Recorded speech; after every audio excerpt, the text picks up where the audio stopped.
এই দিনে পূর্বপুরুষদের তর্পণ করলে, পিণ্ডিদান করলে আমাদের পূর্বপুরুষরা সন্তুষ্ট হন। এটা একটা শাস্ত্র বলছে, গরুর পুরাণে পেতখণ্ডে লেখা আছে। তার সঙ্গে সঙ্গে এই মহালয়ার দিন থেকেই দেবীপক্ষের সূচনা হয়, মা দুর্গা মর্তে আসার যাত্রা শুরু করেন। মহালয়ার এই বিশেষ দিনে ভোর থেকেই আমরা মহিষাসুর মর্দিনীর স্তোত্র শুনি এবং আমাদের দিনটা শুরু হয় মহিষাসুর মর্দিনী দিয়ে।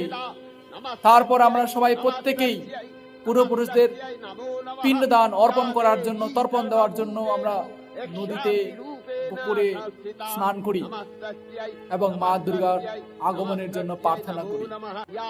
মা দুর্গার পূজা কিন্তু মহালয়া থেকে শুরু হয় না। মা দুর্গার পূজা শুরু হয় ষষ্ঠীর শুক্লপক্ষ থেকে। ষষ্ঠীর শুক্লপক্ষ